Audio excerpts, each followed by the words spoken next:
बिहार में अतिक्रमण हटाओ अभियान के तहत लगातार बुलडोजर कार्रवाई की जा रही है। कई जिलों में पिछले कई दिनों से सरकारी टीम सड़कों के किनारे बनाए गए अवैध निर्माण और कब्जे को हटाने में जुटी हुई है। इसी क्रम में गोपालगंज में शहर के कई हिस्सों से अतिक्रमण हटाया गया है। इस कार्रवाई को लेकर जनसुराज के नेता और गोपालगंज के सामाजिक कार्यकर्ता डॉक्टर एम हक ने कड़ी आपत्ति जताई है। उनका कहना है कि मुख्यमंत्री नीतीश कुमार ने पहले घोषणा की थी कि जिन गरीब या बेसहारा लोगों के पास अपना घर नहीं है, उन्हें सरकार द्वारा 3 डिसमिल जमीन उपलब्ध कराई जाएगी ताकि वे सम्मान के साथ रह सकें। लेकिन अब इसके उलट गरीबों के आशियाने उजाड़े जा रहे हैं। डॉक्टर एम हक का आरोप है कि झुग्गी झोपड़ियां, रेहड़ी ठेले और गरीबों की जीविका छीनने वाली कार्रवाई किसी भी दृष्टि से उचित नहीं है। उन्होंने कहा कि सरकार को पहले गरीबों को बसाने की व्यवस्था करनी चाहिए और उसके बाद ही किसी कार्रवाई पर विचार करना चाहिए। तो क्या परिवार बरकरार रहता है सब, यही सब परेशानी है सब। तो ये बताइए कि आप लोग के कितने यहाँ पे फैमिली रहता है? एक फैमिली में कितने सदस्य लोग हैं? इसमें 2 पतो है, 4-5 गो नतनी है, 2 गो नाती है। बनियारा भी करता है, हर कुदारी चलाता है, बाबू भैया खेत में खाते हैं, दूसरा कौन काम है। तो 2 झोपड़ी है, इसमें 10 फैमिली कैसे लोग रहता है यहाँ पे?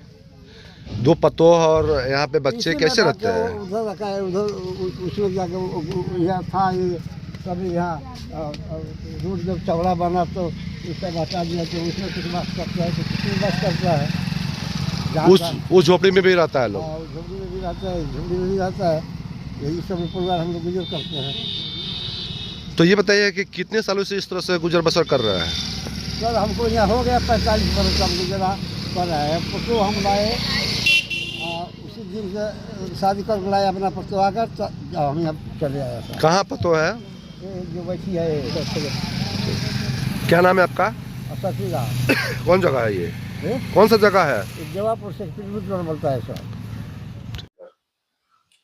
देखिए, अतिक्रमण की जहाँ तक बात है, उन लोगों के मकान तोड़े गए हैं जो लोग दलित हैं या पिछड़ी जाति से हैं, और जिन लोगों के पास रहने के लिए मकान नहीं था, जैसे दुखरन पंचायत जो है जादवपुर में, उसमें जो है कल मकानात को बुलडोजर के जरिए जो है 1 दर्जन से ज्यादा ढाए गए हैं। हाँ, तो वो ढाए गए। तो उनमें यही था कि 2023 में यही नीतीश सरकार थी और भाजपा से अलायंस था उनका, और 23 में ये पारित हुआ था कि जिन लोगों के पास 50 लाख लोगों के पास जो है मकानात नहीं है, उनको सरकार अपने से 3 डेसिमिल जमीन दे करके बसाएगी, या तब जो है उनकी वो जगह को खाली करवाएगी। लेकिन यहाँ अभी तक ऐसा कुछ नहीं हुआ।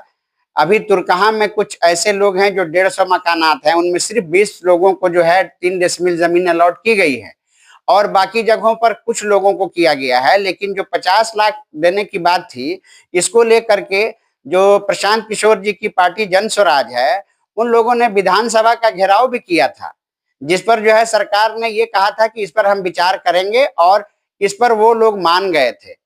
उसके बाद इस पर कोई विचार नहीं हुआ। पिछली सरकार चली गई और अब नई सरकार आ गई है, लेकिन फर्क यही है कि नई और पुराने की बात नहीं है, सरकार वही है। फर्क कितना है कि किसी का कद ज्यादा ऊंचा हो गया है, किसी का कद जो है वो नीचा हो गया है। तो इसमें सरकार, वो उनकी परेशानी है, वो उनकी अपनी समझ है, या उनका अपना ये मोटो है। सिर्फ पब्लिक को इससे क्या नुकसान हुआ? पब्लिक जो है, जो गरीब है, जो इस जाड़े के मौसम में अपने मकानात से उन्होंने हाथ धो दिया, मकान से उनको हटाना पड़ा, तो इस जाड़े में वो अपने छोटे बच्चों के साथ कहाँ जाएंगे? ये सरकार को जब 23 में उन्होंने कहा था, तो 24-25 तक किसी तरह उनको जमीन अलॉट कर देनी चाहिए थी, और तब इसको हटाना चाहिए था, या उनकी जगहों को खाली करना चाहिए था। अच्छा, गोपालगंज में भी अभी शहर में अतिक्रमण भी चलने वाला है, अलग अलग जगहों पर अतिक्रमण चलेगा, तो क्या ये शहर के लिए अच्छा रहेगा?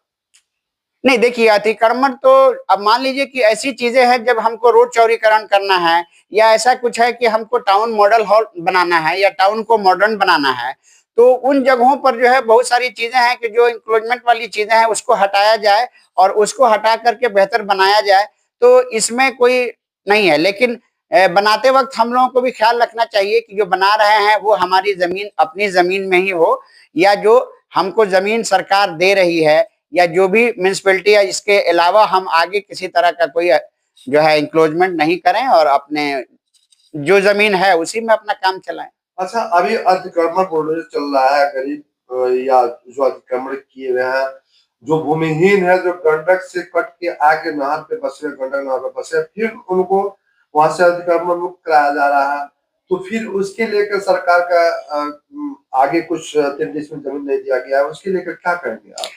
ये तो सरकार की प्रॉब्लम है। इससे पहले मैंने आपको बताया कि ये तो 2023 में ही नीतीश कुमार जी ने अपने विधानसभा में अनाउंस किया था कि 50 लाख दलित और पिछड़े लोगों को बिहार में जमीन दी जाएगी 3 डिसमिल बसने के लिए, और 2-2 लाख रुपए 90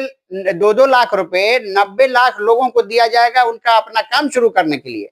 तो ये दोनों चीजें, दोनों वादे उन्होंने अपने आप ऐसे नहीं किए थे, ये पारित हुआ था 2023 में विधानसभा में। लिस्ट का कोई आज तक हिसाब किताब नहीं है, तो कौन पूछेगा? सरकार में वही लोग हैं शुरू से आखिर तक, पूछने वाला कोई है नहीं। तो जो अब सरकार के समझ में बेहतर आ रहा अपना कर रही है इसमें।